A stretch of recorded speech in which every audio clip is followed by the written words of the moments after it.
First chapter of class 10th। तो आज हम क्लास 10th का चैप्टर जो हमने स्टार्ट किया था उसका पार्ट 2 पढ़ेंगे, जिसमें हम टाइप्स ऑफ केमिकल रिएक्शंस के बारे में पढ़ने वाले हैं। तो बेसिकली जो टाइप्स ऑफ केमिकल रिएक्शंस हैं वो हम कॉम्बिनेशन रिएक्शन हो सकती है, डिकम्पोजिशन रिएक्शन हो सकती है, और डिकम्पोजिशन रिएक्शन हम तीन तरीके से कर सकते हैं। तो उसे हम थर्मल डिकम्पोजिशन, इलेक्ट्रोलाइसिस और फोटोकेमिकल डिकम्पोजिशन बोलेंगे। उसके अलावा डिस्प्लेसमेंट रिएक्शन है एंड डबल डिस्प्लेसमेंट रिएक्शन है, रेडॉक्स रिएक्शन है। रेडॉक्स रिएक्शन ऑक्सीडेशन की हो सकती है। रेडॉक्स रिएक्शन में ऑक्सीडेशन होता है, रिडक्शन होता है, और एक्सोथर्मिक एंड एंडोथर्मिक रिएक्शन है। ये सभी जो रिएक्शंस हैं ये टाइप्स ऑफ केमिकल रिएक्शंस हैं, और इनके बारे में ही हम इस चैप्टर में पढ़ने वाले हैं। वन बाय वन मैं अभी आपको इस वीडियो में इसी के बारे में एक्सप्लेन करने वाली हूँ कि कॉम्बिनेशन रिएक्शन क्या होती है, डिकम्पोजिशन रिएक्शन क्या होती है, और डिकम्पोजिशन रिएक्शन में जो ये थर्मल है, इलेक्ट्रोलाइसिस है, फोटोकेमिकल है, ये क्या है। इसके अलावा रेडॉक्स रिएक्शन में हम जो ऑक्सीडेशन और रिडक्शन बोल रहे हैं वो क्या है, और एक्सोथर्मिक एंड एंडोथर्मिक रिएक्शन क्या है। इन सभी रिएक्शंस को मैं विद एग्जाम्पल आपको एक्सप्लेन करूंगी। तो हम स्टार्ट करते हैं ये वीडियो। तो सबसे पहले हम देखेंगे first type of reaction, that is combination reaction. तो बेसिकली हम कॉम्बिनेशन रिएक्शन और डिकम्पोजिशन रिएक्शन इन दोनों को एक साथ पढ़ेंगे, क्योंकि ये दोनों एक दूसरे के अपोजिट होते हैं। तो कभी कभी इन दोनों के बीच का डिफरेंस भी आ जाता है, ठीक है। तो कॉम्बिनेशन रिएक्शन के बारे में अगर हम कहें तो कॉम्बिनेशन कंबाइन वर्ड से बना है। तो कंबाइन मीन्स जब हम दो चीज़ों को कंबाइन करेंगे। तो कॉम्बिनेशन रिएक्शन क्या हो जाएगी, जब हम क्या कर रहे हैं, दो चीज़ों को मिक्स कर रहे हैं। So combination reaction, two and more reactant combine form single product.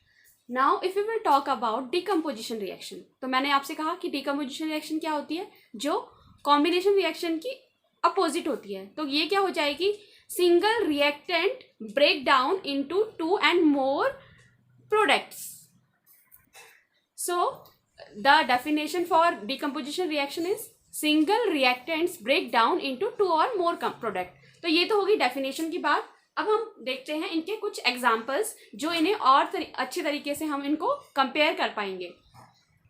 तो अगर हम इनके एग्जाम्पल देखें तो पहले हम एक सिंपलर फॉर्म में अगर कॉम्बिनेशन रिएक्शन को शो करना चाहें तो हम सपोज हमारे पास दो कंपाउंड हैं ए और बी, वो दोनों कंबाइन होंगे और क्या बना देंगे, सिंगल प्रोडक्ट यानी कि ए बी। जैसे कि एग्जाम्पल लिया है हमने यहाँ पे कैल्शियम ऑक्साइड का। कैल्शियम ऑक्साइड जिसे हम कॉमन नेम में बुलाते हैं क्विक लाइम। क्विक लाइम की रिएक्शन हमने वाटर से कराई है तो हमें मिला है कैल्शियम हाइड्रोक्साइड, जो कि होता है स्लैग लाइम। तो आप यहाँ देख सकते हो कि हम कैल्शियम ऑक्साइड और वाटर को मिक्स कर रहे हैं, तो हमें कंबाइन करके हमारा एक प्रोडक्ट मिल जा रहा है कैल्शियम हाइड्रोक्साइड। वेयरएज अगर हम बात करें डिकम्पोजिशन रिएक्शन की, तो अगर हम उसे सिंपलर फॉर्म में बताएं तो अगर हमारे पास सपोज एक कंपाउंड है ए बी, इसमें दो एलिमेंट्स कंबाइन हुए हैं ए बी, ठीक है, तो वो ब्रेक हुआ है और हमें उससे क्या मिला है, ए प्लस बी। तो यहाँ पे एक चीज़ ध्यान रखनी है, डिकम्पोजिशन रिएक्शन जब तक हम उसमें कुछ हीट या कुछ भी चीज़ नहीं देंगे, बाहर से एनर्जी प्रोवाइड नहीं करेंगे, तो कोई भी चीज़ ब्रेक डाउन नहीं होगी, ठीक है। तो ए बी तब ब्रेक डाउन होगा जब उसमें क्या होगी, हीट होगी। तो अगर हम इसके एग्जाम्पल की बात करें, डिकम्पोजिशन रिएक्शन के एग्जाम्पल की बात करें, तो हमने यहाँ पे लिया है लेड नाइट्रेट। तो हम लेड नाइट्रेट की रिएक्शन करा रहे हैं, जब हम उसे हीट कर रहे हैं, हमारे पास लेड नाइट्रेट है और हम उसे हीट कर रहे हैं, तो क्या हो रहा है, वो ब्रेक हो जा रहा है तीन कंपाउंड्स में, एक लेड ऑक्साइड और एक nitrogen dioxide and oxygen gas. तो अगर हम इन दोनों एग्जाम्पल्स को देखें, कॉम्बिनेशन रिएक्शन के एग्जाम्पल को और डिकम्पोजिशन रिएक्शन के एग्जाम्पल को, तो हम कह सकते हैं ये दोनों एक दूसरे के अपोजिट हैं, है ना। अगर आप देखो वहाँ दो रिएक्टेंट मिलकर एक प्रोडक्ट बना रहे हैं, और दूसरी साइड अगर हम डिकम्पोजिशन रिएक्शन में देखें तो वहाँ एक रिएक्टेंट ब्रेक होकर तीन नए प्रोडक्ट बना रहा है। तो इसका मतलब जो कॉम्बिनेशन रिएक्शन होती है वो जस्ट अपोजिट होती है डिकम्पोजिशन रिएक्शन की। आपका एक एनसीईआरटी का क्वेश्चन भी है, उसका भी आंसर आप यहाँ से लिख सकते हैं। तो अब हम देखते हैं कि डिकम्पोजिशन रिएक्शंस हम किन किन तरीकों से कर सकते हैं, क्योंकि हमने कहा कि हम वहाँ एनर्जी प्रोवाइड कर रहे हैं, तो हम कौन कौन सी एनर्जी प्रोवाइड करेंगे और हमें किस किस टाइप की डिकम्पोजिशन रिएक्शन मिलेंगी, अब हम वो देखेंगे। तो अगर हम बात करें डिकम्पोजिशन रिएक्शंस की, तो डिकम्पोजिशन रिएक्शन हमने कहा था उसके लिए हीट की ज़रूरत होती है। तो इस हिसाब से हम उसे तीन पार्ट्स में डिवाइड करते हैं, जैसा कि आप देख सकते हैं। फर्स्ट है थर्मल डिकम्पोजिशन, सेकंड है electrolysis and third one is photochemical decomposition. अगर हम बात करें थर्मल डिकम्पोजिशन की, तो जब भी हम डिकम्पोजिशन रिएक्शन करा रहे हैं और हीट दे रहे हैं उसे, तो क्या होगा, हीट देने से वो दो प्रोडक्ट देगा, ब्रेक डाउन होगा और टू प्रोडक्ट देगा। और अगर हम उसे हीट देकर ऐसा कर रहे हैं, डिकम्पोजिशन रिएक्शन अगर हम करा रहे हैं with the help of heat, तो हम कहेंगे ये रिएक्शन है थर्मल डिकम्पोजिशन रिएक्शन। जैसा कि आप एग्जाम्पल में देख सकते हैं, हमने यहाँ पे कैल्शियम कार्बोनेट लिया है और उसको हीट किया है, तो हमें मिला है कैल्शियम ऑक्साइड और कार्बन डाइऑक्साइड। आई थिंक अब आपके माइंड में कैल्शियम ऑक्साइड का कॉमन नेम आ चुका होगा। अगर आ चुका है तो उसका आंसर मुझे कमेंट्स में जरूर दीजिएगा।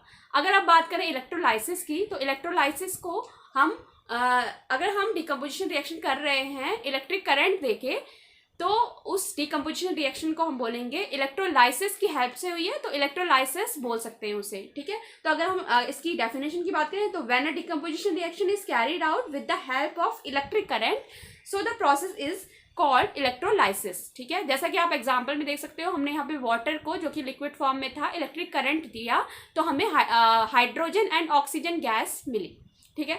इसी तरीके से अगर हम डिकम्पोजिशन रिएक्शन कराते हैं in presence of sunlight, sunlight के प्रेजेंस में अगर हम डिकम्पोजिशन रिएक्शन करा रहे हैं, तो उस रिएक्शन को हम बोलेंगे फोटोकेमिकल डिकम्पोजिशन रिएक्शन। जैसा कि आप AgBr में देख सकते हो, जब हम सिल्वर ब्रोमाइड को इन प्रेजेंस ऑफ सनलाइट रखते हैं तो वो Ag और Br2 में ब्रेक हो जाता है। इसीलिए एक क्वेश्चन है NCERT में कि हम why we kept in a dark bottle, अगर हम इन्हें डार्क बॉटल में क्यों रखते हैं, तो डार्क बॉटल में इसलिए रखा जाता है ताकि वो सनलाइट उन्हें डायरेक्ट ना पड़े, अदरवाइज वो क्या हो जाएंगे, वो ब्रेक डाउन हो जाएंगे, वो डिकम्पोज हो जाएंगे। तो डिकम्पोज से बचाने के लिए, for protection of decomposition reaction, we kept this AgBr and AgCl in a dark bottle, dark coloured bottle, okay. तो ये इसका आंसर है। तो ये है डिकम्पोजिशन रिएक्शन के mode, thermal decomposition, electrolysis and photo chemical decomposition reaction. तो इनके एग्जांपल्स आप लर्न कर लें। अब नेक्स्ट टाइप ऑफ रिएक्शन हम देखेंगे। सो नेक्स्ट टाइप है डिस्प्लेसमेंट रिएक्शन। तो अगर हम बात करें डिस्प्लेसमेंट रिएक्शन की, तो जब क्या होता है, कोई भी मोर रिएक्टिव एलिमेंट डिस्प्लेस कर देता है किसी लेस रिएक्टिव एलिमेंट्स को, तो हम कहते हैं ये रिएक्शन एक डिस्प्लेसमेंट रिएक्शन है। इसका मतलब क्या है, इसमें कोई एक कंपाउंड होगा, उस कंपाउंड का कुछ पार्ट दूसरा एलिमेंट आके ले लेगा। देख लेते हैं कोई एक एग्जाम्पल और इसकी डेफिनेशन। तो अगर हम उसकी डेफिनेशन देखें, तो a more reactive element displace a less reactive element from a compound, so this reaction is known as displacement reaction. जैसा कि आप एग्जाम्पल में देख सकते हैं, यहाँ पे आयरन कॉपर सल्फेट के सॉल्यूशन में से कॉपर को डिस्प्लेस कर दे रहा है और FeSO4 बन जा रहा है और कॉपर हमें सॉलिड फॉर्म में मिल जा रहा है। तो अगर इसमें अगर आप देखें, यहाँ पे मैंने S, AQ और S दिए हैं। अगर आपको इनमें कन्फ्यूजन हो रहा है तो आप इसका पार्ट 1 जरूर देखें, तभी आपको समझ में आएगा कि यहाँ पे AQ क्या है, ठीक है। तो इसके लिए आप पार्ट 1 जरूर देखें।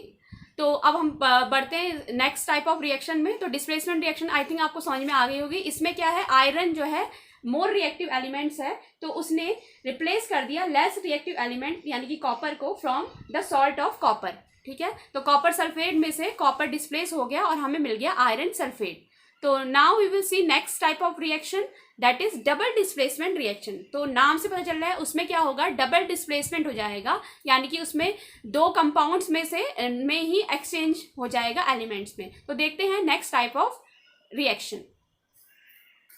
सो अगर हम देखें डबल डिस्प्लेसमेंट रिएक्शन की डेफिनेशन, तो वो होगी those reaction in which the different atoms और groups of atom are displaced by other atoms और ग्रुप ऑफ एटम। सो अगर आप एग्जांपल देखें, यहाँ पर सोडियम सल्फेट लिया है हमने, Na2SO4 एक्वस फॉर्म में लिया है, उसकी रिएक्शन कराई है BaCl2 से, जो कि है बेरियम क्लोराइड, वो भी एक्वस फॉर्म में है। इन दोनों की जब हम रिएक्शन कराते हैं तो हमें मिलता है BaSO4 और NaCl। तो अगर आप इस रिएक्शन में देखें, यहाँ पे क्या हुआ है, जो Na है उसने क्या किया, उसने Cl के साथ बॉन्ड बना लिया, ठीक है। तो बेसिकली इसमें होता क्या है, Na2SO4 पहले ब्रेक होता है अपने आयंस में Na और SO4 में, इसी तरह से BaCl2 भी ब्रेक होता है अपने आयंस में Ba और Cl में, ठीक है। उसके बाद क्या होता है, एक्सचेंज ऑफ आयन होता है। तो आप कह सकते हो कि इस इनमें क्या हो रहा है कि दो कंपाउंड एक्सचेंज करें their ion and one of the product formed is insoluble are said to be double displacement reaction। तो इसमें क्या होगा, इसमें कोई भी एक जो प्रोडक्ट फॉर्म होगा वो इनसॉल्युबल भी हो सकता है, ये कंडीशन है, ये अप्लाई कभी हो भी सकती है और कभी नहीं भी, लेकिन मोस्टली क्या होता है जो दूसरा कंपाउंड बनता है वो इनसॉल्युबल होगा। तो आप इसमें मुझे बता सकते होंगे आई थिंक कि इसमें कौन सा कंपाउंड इनसॉल्युबल है। अगर इस रिएक्शन को देखें Na2SO4 plus BaCl2 gives BaS4 plus 2 NaCl, तो आप मुझे इसमें बता सकते हैं कौन सा कंपाउंड इनसॉल्युबल है, जो प्रोडक्ट बना है उसमें कौन सा कंपाउंड इनसॉल्युबल। अगर आपको आंसर पता है तो उसे कमेंट में जरूर लिखें। तो आई थिंक अब आपको समझ में आ गया होगा difference between displacement reaction and double displacement reaction में, इसलिए मैंने इन दोनों रिएक्शन को साथ में लिखा है। डिस्प्लेसमेंट जिसमें क्या हो रहा था, मोर रिएक्टिव एलिमेंट डिस्प्लेस कर रहा था लेस रिएक्टिव एलिमेंट्स को, और डबल डिस्प्लेसमेंट में क्या हो रहा है, उसमें एक्सचेंज ऑफ आयंस हो रहा है, दोनों कंपाउंड्स एक दूसरे को कुछ ना कुछ दे रहे हैं और एक्सचेंज कर रहे हैं, बॉन्ड ब्रेक हो रहे हैं और बॉन्ड फॉर्म भी हो रहे हैं, तो ये इसे बोलते हैं डबल डिस्प्लेसमेंट रिएक्शन। तो अब हम चलते हैं नेक्स्ट टाइप ऑफ रिएक्शन में, जो कि है रिडॉक्स रिएक्शन, जो कि बहुत इंपॉर्टेंट है एक्शन। तो अगर आप रिडॉक्स रिएक्शन को देखें और इसके नेम को देखें ध्यान से, तो आपको दिखेगा कि यह री और डॉक्स, रिडॉक्स से बना है।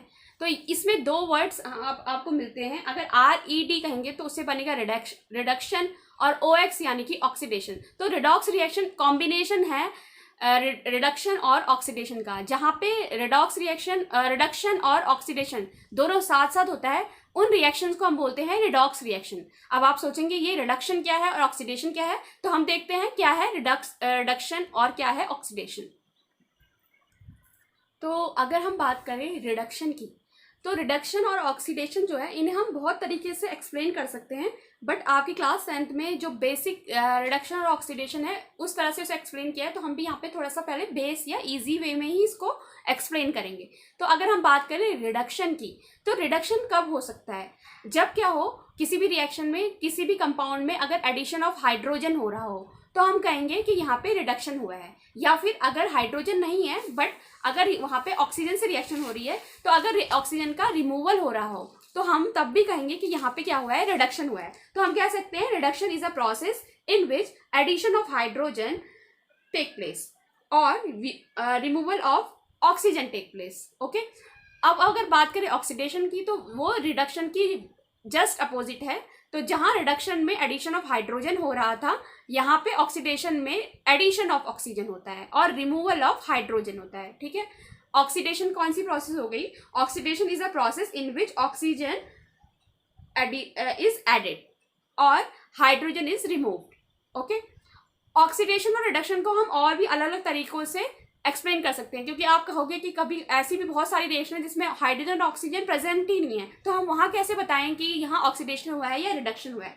तो अगर ऑक्सीडेशन की बात करें, ऑक्सीडेशन जो होता है is a process in which an electronegative element is added.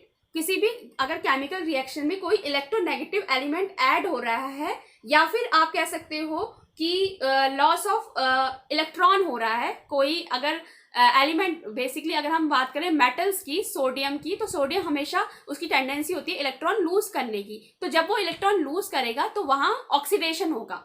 Where as अगर हम बात करें रिडक्शन की, तो अगर रिडक्शन में क्या होता है, रिडक्शन में कोई भी एलिमेंट जो है वो क्या करता है, वो गेन करता है इलेक्ट्रॉन्स को। तो अगर हम बात करें क्लोरीन की, तो Cl क्या करेगा, इलेक्ट्रॉन को लेता है, उसकी टेंडेंसी होती है कि वो इलेक्ट्रॉन को लेता है, तो वहाँ पे क्या हो रहा है, वहाँ रिडक्शन हो रहा है। तो हम इसे इस तरह भी एक्सप्लेन कर सकते हैं, बट अभी आप बिल्कुल बेस में जाएं, इजी वे में उसे एक्सप्लेन करें। Oxidation addition of oxygen, reduction addition of hydrogen. Okay, so now we will see some example of redox reaction. Basically हम देखेंगे एग्जाम्पल ऑफ रिडॉक्स रिएक्शन, ठीक है, क्योंकि मोस्टली हमने देखा है कि कुछ रिएक्शंस जो रिएक्शंस होती हैं उनमें रिडक्शन और ऑक्सीडेशन एक साथ होता है। तो रिडॉक्स रिएक्शन की अगर हम डेफिनेशन कहें, तो those reaction in which oxidation and reduction take place simultaneously are called redox reaction. तो ऐसी रिएक्शन जिनमें ऑक्सीडेशन और रिडक्शन साथ साथ होता है उन्हें हम बोलते हैं रिडॉक्स रिएक्शन। अब हम देखेंगे कुछ एग्जाम्पल रिडॉक्स रिएक्शन के। तो अगर हम बात करें रेडॉक्स रिएक्शन की, तो मैंने आपको बताया कि ऑक्सीडेशन और रिडक्शन जिस भी रिएक्शन में साथ में होगा उसे हम रेडॉक्स रिएक्शन बोलेंगे। तो अगर हम नेचर में देखें तो मोस्टली सारी रिएक्शंस रिडॉक्स रिएक्शंस ही होती हैं। ओके, तो यहाँ पे मैंने कुछ 2 एग्जांपल लिए हैं रिडॉक्स रिएक्शन के। पहला एग्जांपल है जहाँ हम मैंगनीज ऑक्साइड MnO2 की रिएक्शन कंसनट्रेटेड HCl से कर रहे हैं, हाइड्रोक्लोरिक एसिड से कर रहे हैं। एसिड्स के बारे में हम चैप्टर नंबर 2 में पढ़ने वाले हैं, ठीक है। तो इन दोनों की रिएक्शन कर रहे हैं तो हमें यहाँ 3 प्रोडक्ट मिल रहे हैं, MnCl2, Cl2 और H2O। तो हम इस रिएक्शन में कैसे कह सकते हैं कि ये एक रिडॉक्स रिएक्शन है। तो अगर आप इसमें देखें तो यहाँ पे रिडक्शन भी हो रहा है और ऑक्सीडेशन भी हो रहा है। तो हमें पहले आइडेंटिफाई करना पड़ेगा कि किस में रिडक्शन हुआ है और किस में ऑक्सीडेशन हुआ है। तो देखते हैं कि किस में रिडक्शन हुआ है और किस में ऑक्सीडेशन हुआ है। अगर आप देखो MnO2 को, तो पहले इसमें ऑक्सीजन थी, लेकिन अगर आप प्रोडक्ट की साइड में देखोगे तो यहाँ MnCl2 हो गया, यानी कि यहाँ पे ऑक्सीजन रिमूव हुई है। तो देखो कहाँ पे ऑक्सीजन रिमूव हो, अगर ऑक्सीजन रिमूव होगी तो वहाँ क्या होगा, ऑक्सीडेशन या रिडक्शन? यस, करेक्ट, रिडक्शन होगा, ठीक है। तो MnO2 से MnCl2 का बनना एक रिडक्शन प्रोसेस है। अब अगर बात इसमें ढूंढो कि कहाँ पे ऑक्सीडेशन हुआ है, तो अगर आप देखो HCl में तो क्लोरीन के साथ H था, ऐड था, लेकिन अगर हम प्रोडक्ट साइड में देखें तो यहाँ केवल Cl2 है। तो यहाँ पे क्या हुआ है, रिमूवल ऑफ हाइड्रोजन हुआ है, यहाँ हाइड्रोजन रिमूव हो गई है। तो जहाँ पे हाइड्रोजन रिमूव हो जाती है वहाँ क्या होता है, वहाँ ऑक्सीडेशन होता है। तो इसका मतलब MnO2 से MnCl2 का बनना रिडक्शन है और HCl से Cl2 का बनना ऑक्सीडेशन है। आई थिंक अब आपको समझ में आ गया होगा कि MnO2 MnCl2 बनी तो रिडक्शन हुआ और HCl Cl2 बना तो ऑक्सीडेशन हुआ। अब अगर आप सेकंड एग्जांपल में देखें तो मुझे लगता है अब आप आसानी से बता सकते हैं कि इसमें किसका ऑक्सीडेशन हुआ है और किसका रिडक्शन। अगर आप बता सकते हैं तो इसका आंसर भी मुझे कमेंट बॉक्स में जरूर लिखिएगा। तो अब इसी में एक और कॉन्सेप्ट है जो मुझे एक्सप्लेन करना है आपको, ऑक्सीडाइजिंग एजेंट और रिड्यूसिंग एजेंट। अगर ऑक्सीडाइजिंग एजेंट की रिडक्शन, जिसका भी रिडक्शन हुआ है उसके पास ऑक्सीजन अवेलेबल है ना, और वो क्या करेगा, ऑक्सीजन को अपनी तरफ अपना हटा देगा। तो ऑक्सीजन को हटा रहा है वो, तो उसका क्या होगा, वो एक ऑक्सीडाइजिंग एजेंट होगा, क्योंकि वो अगर ऑक्सीजन दूसरे को देगा तभी तो उसमें ऑक्सीजन ऐड होगी ना, यानी कि वो क्या है, एक एजेंट की तरह काम कर रहा है। और क्या कराने में हेल्प कर रहा है, ऑक्सीडेशन कराने में हेल्प कर रहा है। तो खुद तो उसका रिडक्शन हो रहा है, लेकिन वो एक ऑक्सीडाइजिंग एजेंट हो जाएगा। इस तरह से ऑक्सीडेशन जिसका होगा उसका वो क्या होगा, वो रिड्यूसिंग एजेंट हो जाएगा। फर्स्ट वाले एग्जांपल में तो यहाँ पर MnO2 क्या होगा, ऑक्सीडाइजिंग एजेंट होगा और HCl यहाँ पे एक रिड्यूसिंग एजेंट होगा। ओके, तो अब देखते हैं next type of reaction, exothermic reaction और एंडोथर्मिक रिएक्शन और redox reaction.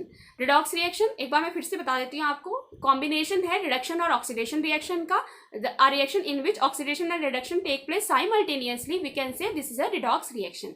And now what is reduction? Reduction, whenever addition of hydrogen or removal of oxygen occur, we can say this is a reduction. और oxidation के लिए whenever addition of oxygen occur और removal of hydrogen occur, we can say that this is a oxidation reaction. Example है redox reaction का, MnO2 से जब हम reaction करा रहे हैं HCl की, तो MnCl2, Cl2 और H2O बन रहा है। तो यहाँ पे ये एक एग्जांपल रिडॉक्स रिएक्शन का। इसी की तरह कॉपर ऑक्साइड यानी COO की रिएक्शन जब हम हाइड्रोजन से करा रहे हैं तो हमें कॉपर और हाइड्रोजन वाटर मिल रहा है, ये भी एक रिडॉक्स रिएक्शन का एग्जाम्पल है। इसी तरह से बहुत सारे एग्जाम्पल हम अपने अराउंड भी देख सकते हैं, जैसे कि रस्टिंग ऑफ आयरन भी एक रिडॉक्स रिएक्शन का एग्जाम्पल है। आई थिंक अब आपको अच्छे से समझ में आ गया होगा रिडॉक्स रिएक्शन के बारे में। तो हम नेक्स्ट टाइप ऑफ रिएक्शन देखते हैं जो कि है exothermic reaction and endothermic reaction.